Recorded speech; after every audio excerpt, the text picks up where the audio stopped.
Good, everybody. I'm Eric Lanask. I'm with TMC, and it's my pleasure to welcome you all and to get us started with today's topic, Voice over LTE operations in practice and how to deal with call drops and bad voice quality.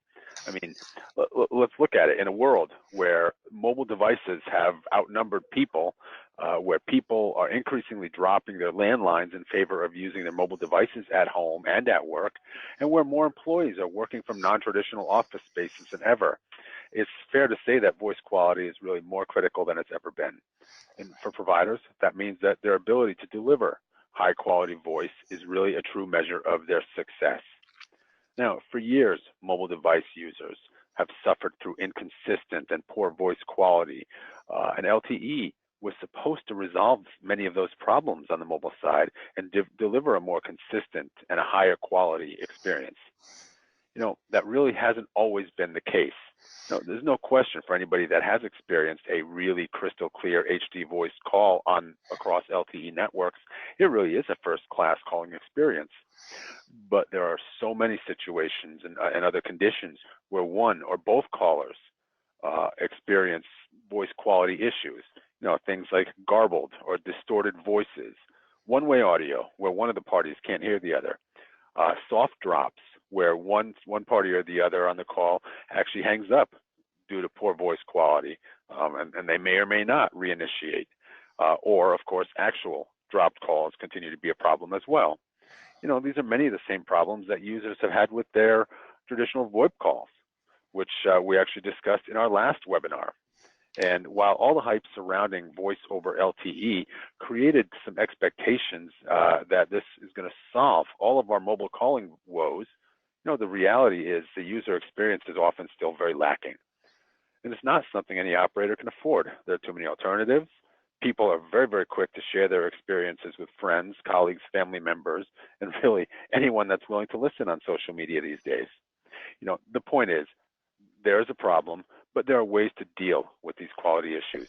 And that is what Dr. Michael Walbaum, Product Marketing Director at Voipfuture, is here today to discuss with us. And as I mentioned, Michael spent our last session talking about the challenges of voice quality in VoIP networks. And today he's going to specifically take that a step further, detailing voice quality troubleshooting for voice over LTE. Now, before I hand over today's session to Michael, just a couple of quick programming notes. First, we do have a Q&A session that we've built into the end of our session. I encourage you at any time, if you have a question, use the interface on your screens to submit that to us, and we'll get to those questions as we reach the end of our session today. And if you have additional questions after today's event, or you'd like more information from the Voipfuture team, contact information as well as details on accessing the on-demand version of today's webinar will be sent to you tomorrow. And definitely feel free to share that information with your colleagues who haven't been able to join us live today. And with that, it's my pleasure to hand control of today's session over to Dr. Michael Walbaum from Voipfuture. Michael, welcome, and thanks for being here with us today. Thank you. Welcome everyone. Let's jump right in. You know, anyone who needs to operate a VoLTE service will eventually want to know what the quality is and what the user experience is in your network. And from our experience, strange enough, not everyone can answer this question in a good way. So there's lots of information on signaling, but especially when it comes to in-call quality, the answer may look something like this. So actually, you don't really know. And so basically, what you want to know is, which eNBs are having issues. How do I prioritize analysis? Where to start? How do bearer events impact the speech quality? Are there ping pong handovers, which cause frequent dropouts in the voice? What about call drops, which is a huge issue? How do I identify them? How do I identify calls which suffered from from dropped calls. Also, yeah, as was mentioned, the soft drop issues. So basically hanging up the call without any signaling issues, just because the voice quality is so poor that that one party can't hear the other, or both ways even. And then, as was mentioned in the introduction, VoLTE came with a promise, and the promise was excellent voice quality, mainly because of usage of new wideband codecs such as AMR wideband or EVS. And yes, actually, the voice quality can be really super excellent, even better if all things go well than traditional landline phones. So I frequently use my own mobile when I know that I'm in a good spot. Just instead of my landline phone at home, just because I have HD quality, and in contrast to plain old G711 on the landline phone. But there are cases and occasions, and actually not so few, where despite using these high-end codecs, your customers are having a bad user experience. So this is, the questions that we are going to deal with in this webinar. And as I said in the introduction, the problem is that your typical voice or VoLTE monitoring tool will tell you a lot about signaling, and which is necessary for sure, because if your signaling goes wrong, you don't need to worry about in-call quality. But once the call is set up, you really want to know how the user experience is, how the mean opinion score is, what the loss rate and the jitter is, and the information that you typically get is pretty superficial, and even if you get information, it's mostly on a per call basis. Now, the problem with per call metrics when it comes to in-call user experience is actually manifold, as you will see here. So, I mean, let's take the simplest question of all. What is the mass of a 1-hour call? How do you calculate this based on what? And the reason why this question is a bit difficult is that there have been studies about recency effects. So, I mean, do you even remember that there was a glitch in the first 5 minutes of a call when you end the call? How do you rate your frequent click once a minute and things like this? So even this simple question, what is the mass of a 1-hour call, is not that easy to answer, and it's also not that easy to estimate. I mean, if you traditionally, the mass is an empiric experiment, so you could play a 1-hour call out to 100 people and then make them rate the quality of that call on a scale of 1 to 5. Fine, you have your empirical mass. But for voice quality estimation of live calls, things are only defined in the range of seconds. So 10 to 15 seconds. That's sort of the range of audio scope that you can put into an algorithm to get an estimate of the mass. So, like I said, even this simple question is not easy to answer. But it's also not easy to answer because something that I didn't mention yet, how do you account for the different media flow directions of a call? So let's say one direction is perfect from A to B, but B to A is awful. Is it there is no standard that defines. It seems quite natural that it should be the minimum of those directions, but it's not really well specified. Another question: what is the mass of 100 calls with different durations? So you have like a 10-second call, and okay, you have a mask for this, and you have your 1 hour call, you have a mask for that.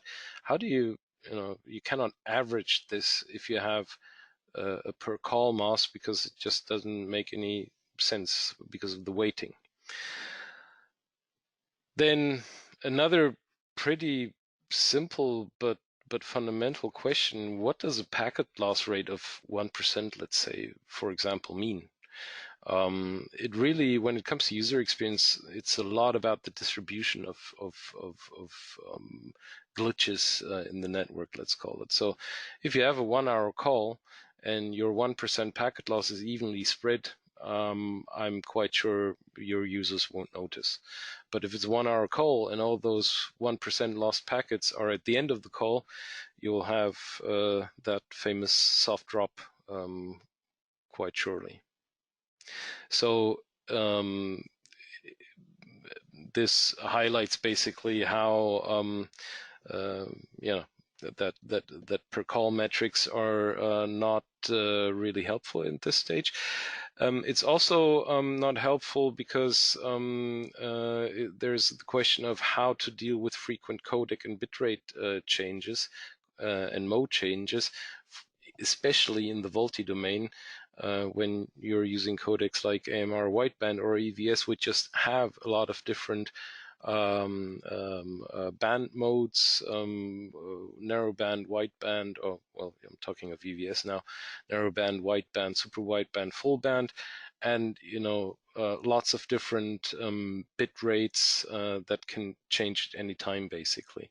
So basically just knowing like the statement my call used EVS is for sure not sufficient to say anything about the quality.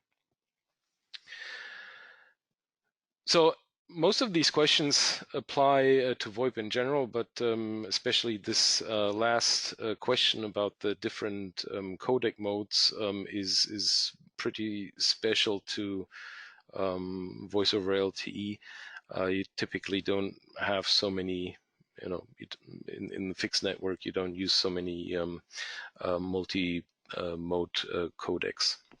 So if you want to know how your VoLTE service is, you need to have a tool and that gives you information that answer these questions that we presented in an acceptable way. And that means that these tools need to detect the codecs and the codec modes and bit rates used.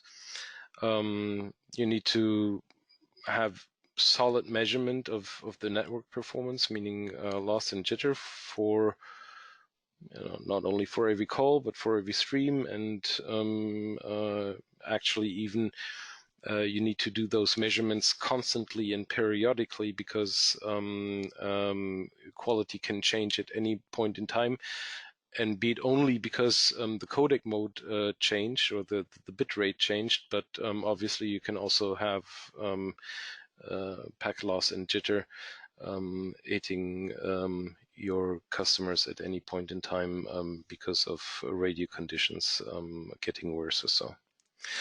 So let's get to the first point. Why is it? I mean, okay, everyone knows that EVS, AMR, etc. have a lot of different modes, but actually, how is MOS calculated by a monitoring tool, which doesn't use 100 people stuck in a room listening into calls and rating them on a scale of 1 to 5? How is this automatically determined or estimated, the MOS? Basically, what you need is for an RTP packet sequence, the used codec, the amount of packet loss, and the amount of jitter. So you see here on the right-hand side the graphic You see basically the sequence. So you have like an RTP packet sequence. You from the sequence number and numbers and the gaps in the sequence numbers of that packet stream, you determine the loss, and from the interarrival time you determine the jitter. That's all according to RFC 3550. And then you add the codec to the mix, which you also detected from the RTP packet sequence. And based on this, with the loss and jitter and jitter buffer emulation, you get what's called an R factor. That's defined in ITU-TG 107. And the R factor is then translated into a MOS estimate for that RTP packet sequence. Again, also according to ITU-TG 107. So it's actually quite straightforward, but the codec bitrate, as I mentioned, can change at any time. And in normal voice over IP, you would you would be able to take the codec information from the SDP that is included in the SIP signaling, and that could help you out because there's not so much variation during the call. But again, as in a VoLTE call, you can use multiple modes and bit rates.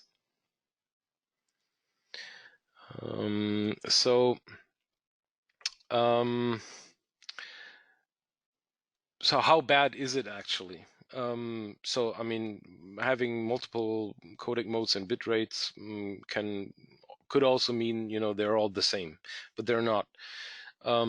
So taking AMR wideband as an example, you can have either really excellent high definition quality with the wideband MOS even of 4.4 if you take the 23.05 kilobit rate.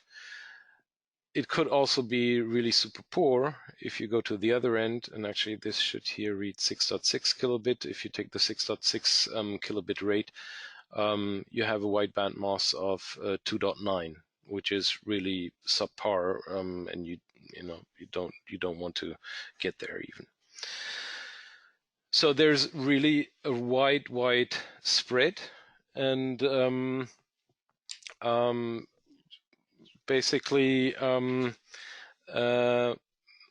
see hand raising and questions. I don't know, Max, Tim, anything I should do at this stage?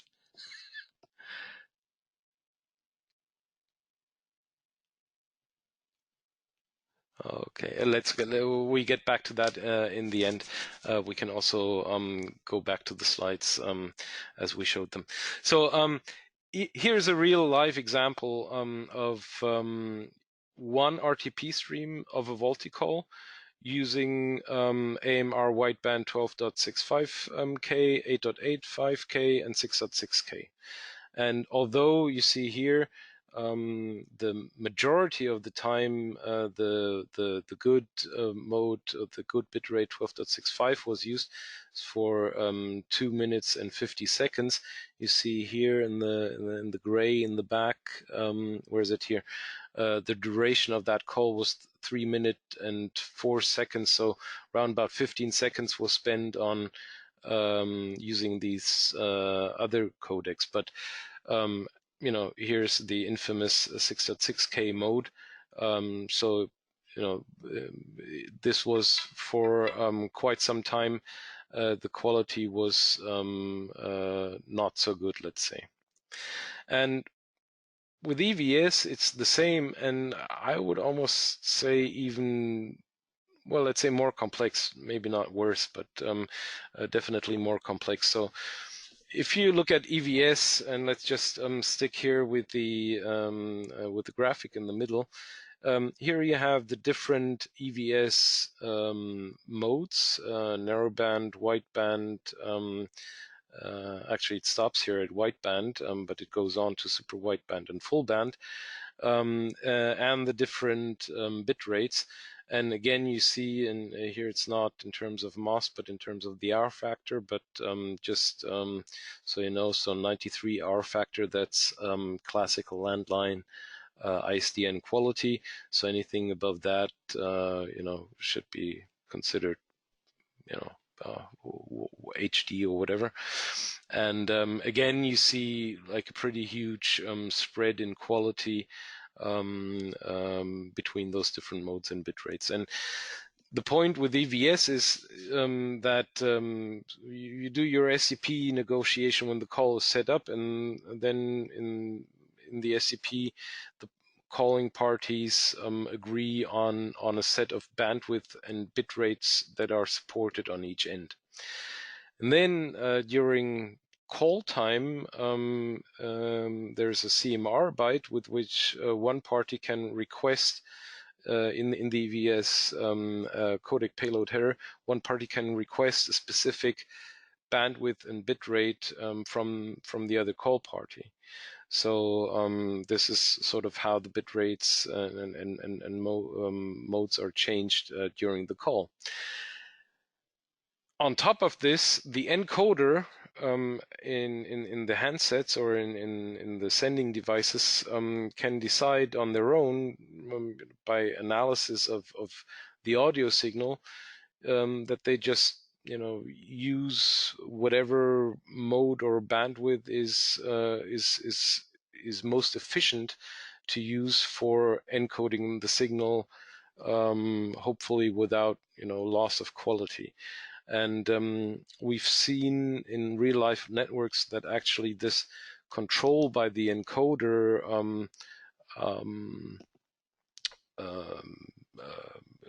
choice that was made was not in the scope of what was negotiated in the SDP in the first place.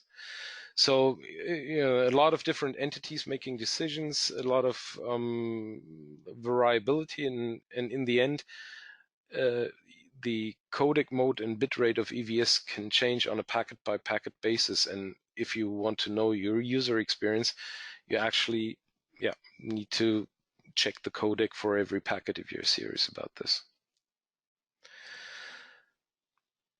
Coming to the next point. I guess after this codec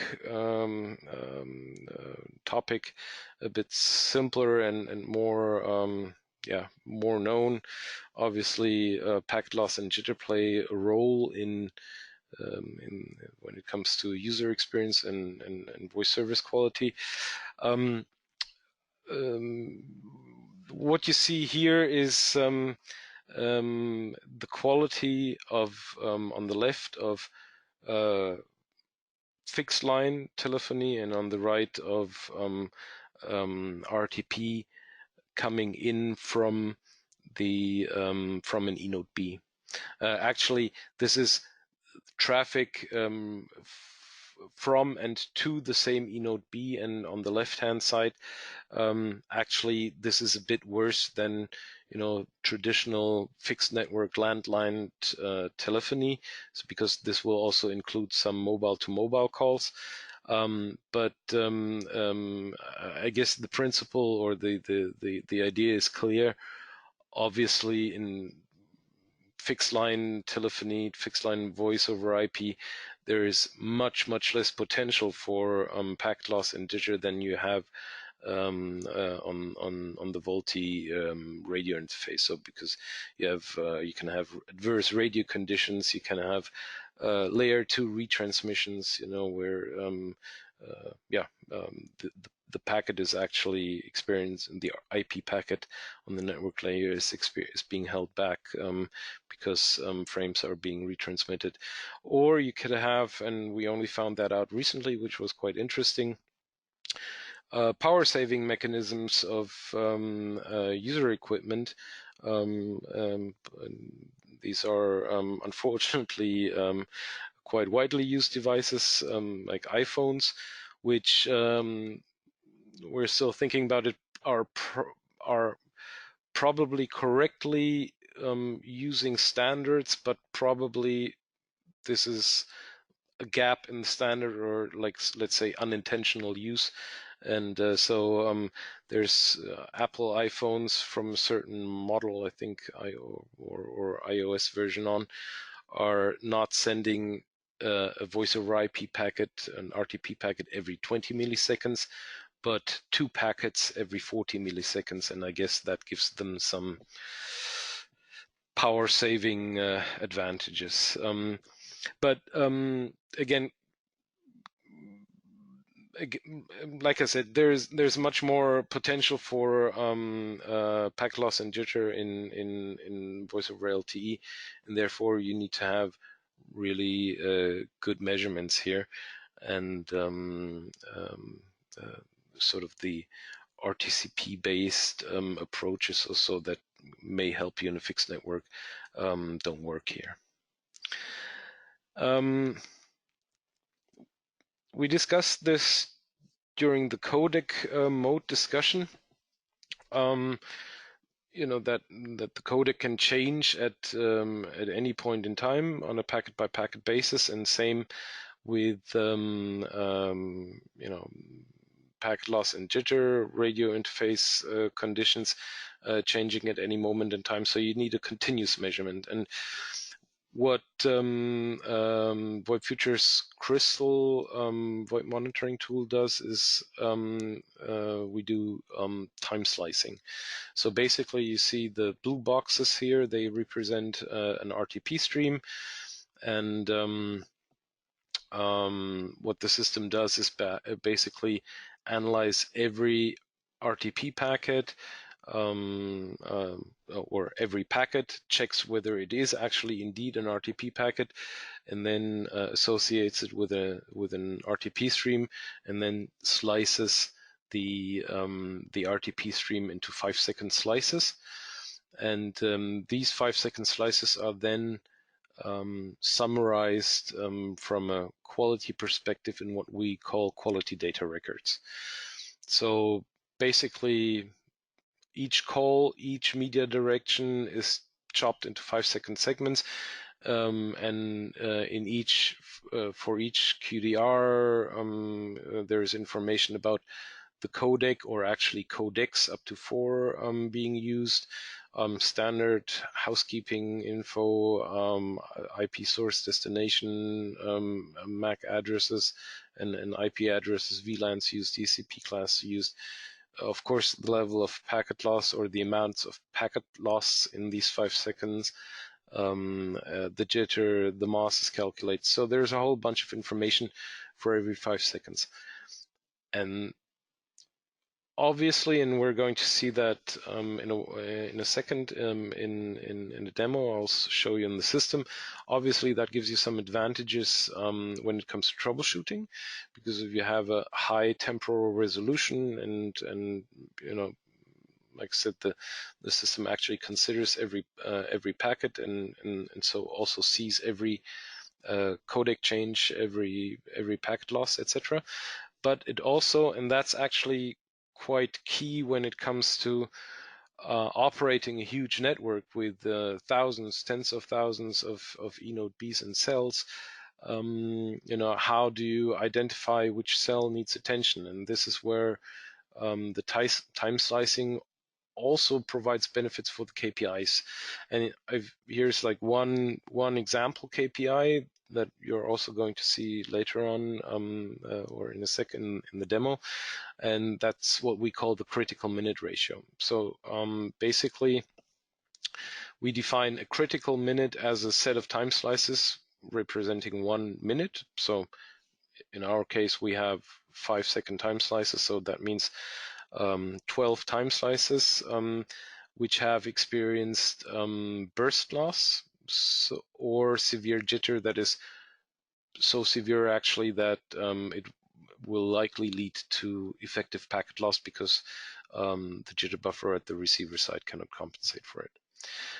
And then the definition is quite simple. The critical minute ratio is the number of critical minutes divided by the total number of minutes in your set of whatever you're looking at. It could be an entire region, a set of eNBs of one specific vendor, one eNodeB, one call, whatever. And what you see here on the right is just to illustrate the principle. Green QDRs, green time slices are non-critical, no burst loss, no jitter, and the red ones are critical with either burst loss or jitter. And obviously this is 10 by 10, so we have 100 boxes. That makes a CMR, critical minute ratio, of 3%. And the same principle, using these time slices as atomic building blocks for volume-based KPIs, is also, this is just one example. We also have, for example, the good minute ratio, where we say a good minute is a call minute which has a MOS above 4.0, and then the good minute ratio here in this case would be, if you use that same coloring, would be 97%. Okay, I've mentioned that you can take your time slices from whichever set of media streams is meaningful. And so let's go now to a quick demo where I'll show you where is it? Where I'll show you in Crystal what we can say about a specific call. And I mean, there's, like, when we do trainings or etc., we use around about 2 days to explain all the functionality. But what I want to show you is actually one single call. And I know there was a call, I think it was, yes, it was this one, and it took place. By the way, this is our demo system. So what you're seeing now is generated test traffic. So this, if anything, it looks artificial to you. So we have here an LTE voice over LTE call from calling number 0049 5 times 2 100, and final response was 200. Okay, all fine. And here's the good minute ratio, the GMR that I mentioned before. So this is 0% in the AB direction and 100% in the opposite, in the BA direction. So from called to calling party. Let's have a look at this, at the call details for this call. So you see that there was critical packet loss in the AB direction. There was some other issue here with standard conformance, also in the AB direction. But otherwise, apart from this, the call looks more or less good. Let's go to the media details just to check. Again, AB direction is not looking so good. And here you also see, like, the critical ratio is 95%. So there's something consistently going wrong. In this case, the test call was actually not using AMR or EVS, but standard G722. And here we see the impact of the packet loss and jitter that we see in the middle here on the MOS estimate. And you see that both these call directions differ substantially. So looking at actually, so this was sort of the summary on a CDR call detail record level. If we look into the related data sets that the system is measured, then we see that down here the system could correlate 4 RTP stream measurements to this call. And let me just pick this red one. And now you see a similar picture to before. This is the RTP stream with all the indicators that we saw twice in the CDR for the different directions, but here it's only one RTP stream. And down here you see the packet interarrival time, which tells you something about the jitter. and here you see that there has been burst loss, so consecutive packet loss for this RTP stream. The VoLTE related stuff, and this is here on this VoLTE information tab, actually allows, with information that is collected in this case here on the S11 interface, to correlate the user experience, the in-call user experience, with bearer events that are taking place. So handovers and cells and changes in bandwidth, etc., that are taking place. As this is a test call only, this is this like not such a cool example. I could show you screenshots from live customer networks where you can see that there are handovers taking place, and quality before the handover being bad and after being better, but then degrading again, and then switch back to the first cell. But basically, this is how the Crystal system correlates standard RTP information with VoLTE specific bearer management info. And so this is one specific call, one specific RTP stream. Let me show you something else while we're here.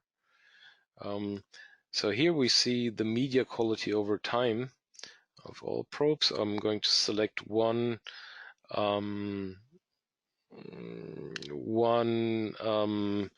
RTP trunk, one media trunk, which is basically the same as we do in customer networks, where each pair of SGWs and eNBs is modeled as a trunk, and then you can basically say, you know, what is the quality of traffic coming in from a specific eNB, and what's the quality of a cell. And let me just switch to one of these here. So what we let's go back. So what we see here, sorry.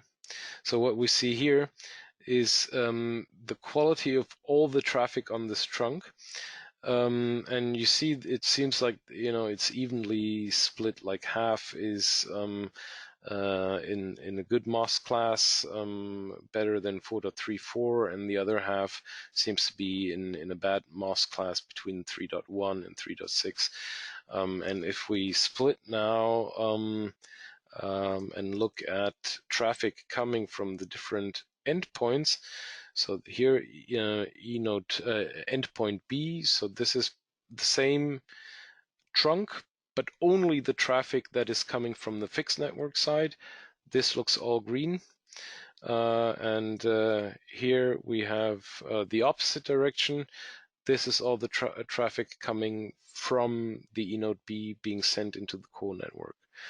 And although this is, like I said, generated test traffic in real life networks, apart from the minute profile over time, etc., things will look roughly the same.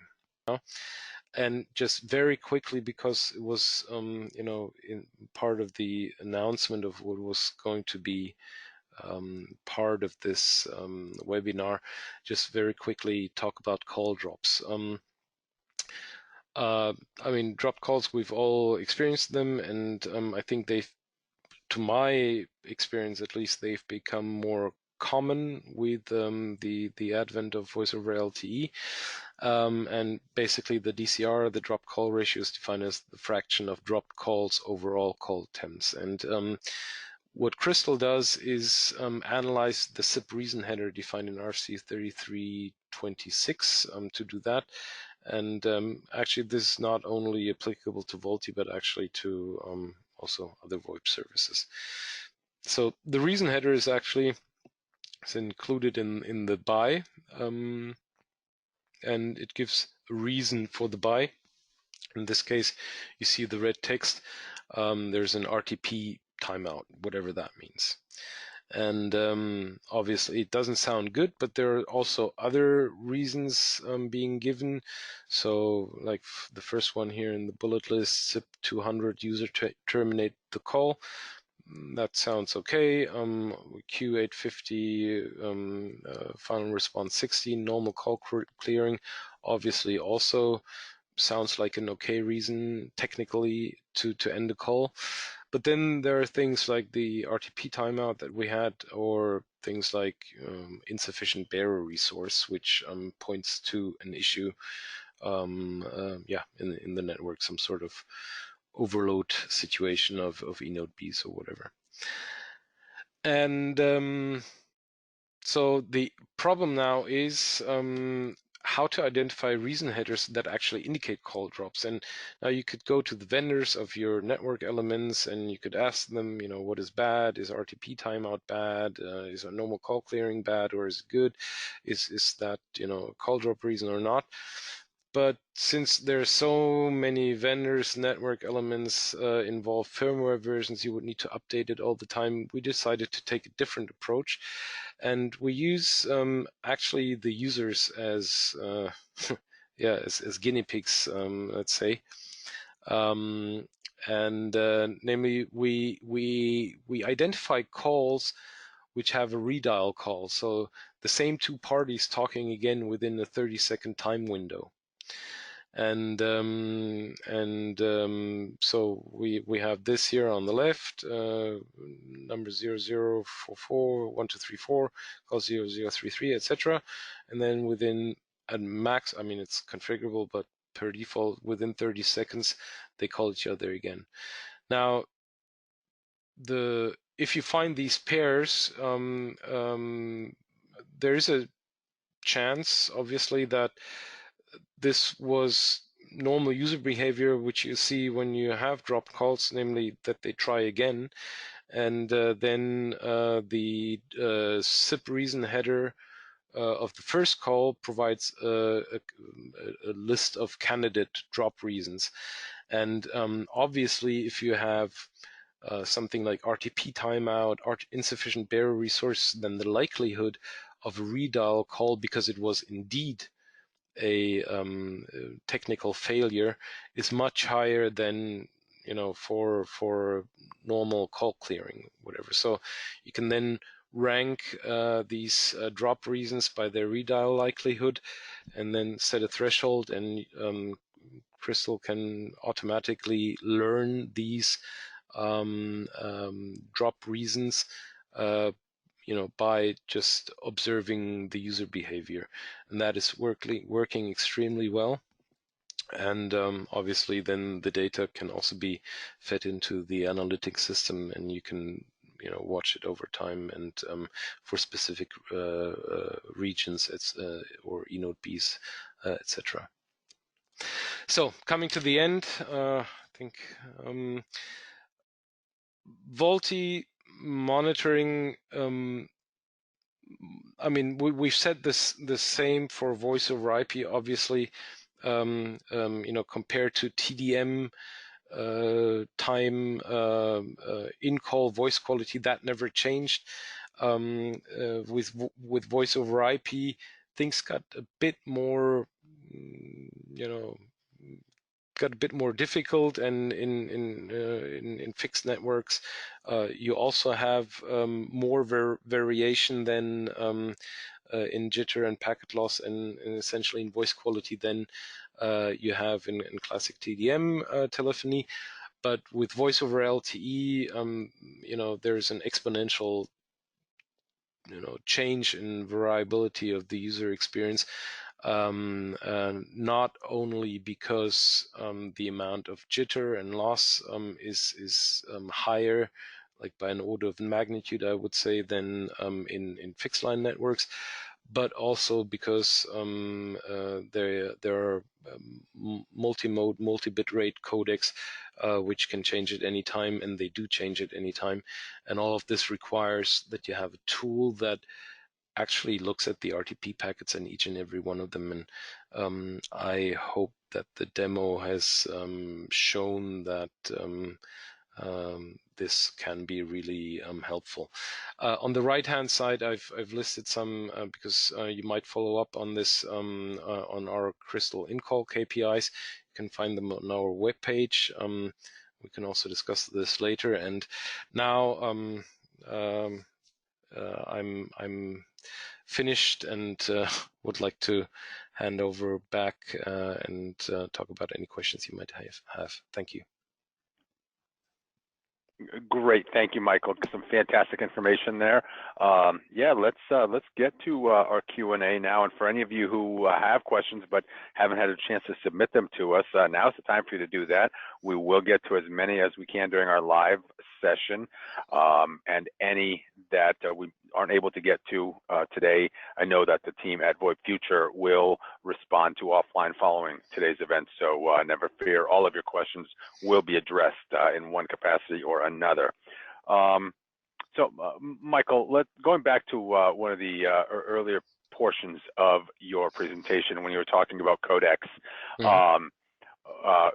The question is the codec, or are codecs all the same for all LTE calls? You mean in the sense that in a specific network only specific modes and bit rates are used? If that's the question, then I would actually say no, because we've deployed our system in a number of VoLTE operator networks. And actually, every time there was a level of surprise, sort of as of, actually, we didn't allow, EVS super wideband yet. Where's that coming from? And so while in general, yes, of course, there's the network operator can restrict the usage of codecs, which is also, of course, dependent on the device capabilities of the user equipment. But yeah, like I said, there's always you're in for a surprise when you start to look into the details, and some of the EVS, this codec negotiation slide that I showed, some of the stuff we only found out after we dug deep into the standards and said, okay, so this is fine, but still this shouldn't happen. Thank you, Michael. So when you talk about all of the information that operators need to monitor in order to dig into some of the problems that may be happening and to help avoid them, what interfaces do you need to monitor in order to get access to this information? Yeah, that's a good question, and not really straightforward to answer. There's different deployment modes, as we call them, and the one that we love most is obviously the one that requires most probes, and that's but where you also get the most detailed information. That's if you deploy probes to monitor the S1U and S11 interface. That gives you the information that I showed during the demo with the where you can link bearer events to application level quality, and where you can really have 100% precise view on the quality coming from an eNode B and from a cell. The more economical option is to monitor at the MW-MB, so basically in the IMS, where we can take information from the PANI headers, which are included in the SIP signaling, and then superficially can do a lot of the same. So even maps like what we currently see, we can have quality per cell. There is a bit of a trade-off in the quality that you get, because with PANI header you obviously only get the last cell that user visited. Typically this will be fine because if a call ends because of bad quality, it will be in the last cell.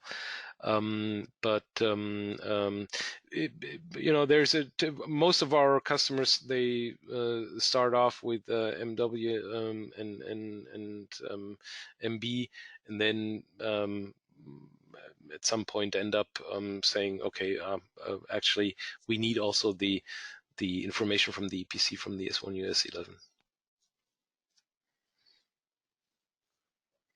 Thanks, Michael. So when you talked about the analysis that needs to happen, does encryption impact the ability to run those analytics? Encryption is always a nagging element, but obviously something that is happening in almost every productive network around the world. Actually, for the media quality analysis, it's not so relevant, because the probes or the crystal system looks at the RTP packet flow, packet loss and jitter. That's all fine, and the probes don't decode the payload. So basically, as long as the system can detect the actual codec mode and bit rate, which can also be done on encrypted RTP streams, that's fine. With the signaling, if it's SIP over TLS, there's not much the probes can do. So there we need help either from the tapping system or feeds from SBCs, or we can correlate the SIP signaling or the signaling information that is unencrypted, typically in the core network, with the media streams measured in the EPC or wherever we see it. So there's a lot of tricks that we apply to gather all the different bits of information to create a whole a picture, a CDR, or a map like this. Obviously, encryption doesn't make our life easy, but there's always a way around it to at least get the quality information that we provide.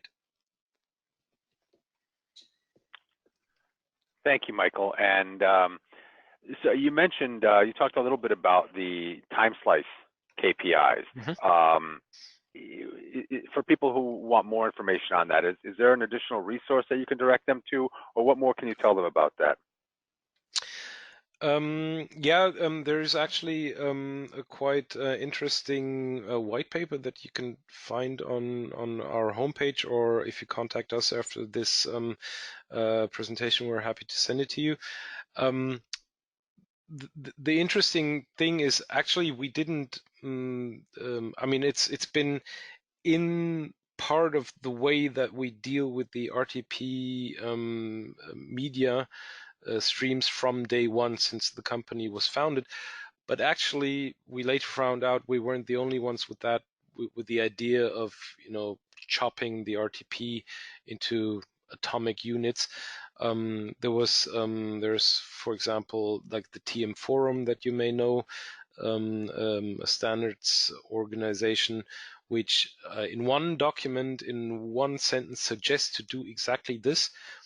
They never expanded on this, but obviously the need for this approach was not only obvious to us, and we're now, as part of ETSI, actually standardizing those KPIs that I presented here.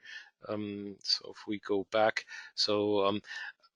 these are only just examples. As soon as you understand, that you're dealing with, fixed time units, atomic units of quality, you can take whatever aspect, whatever characteristic, and turn that into a KPI that you can compare, that you can aggregate, and which is mathematically sound, and which gives you a lot of insights into, on a high level on a service or on a specific network elements, etc. But so I suggest to read that white paper. I think that gives an easy introduction into the concept, and we're happy to share.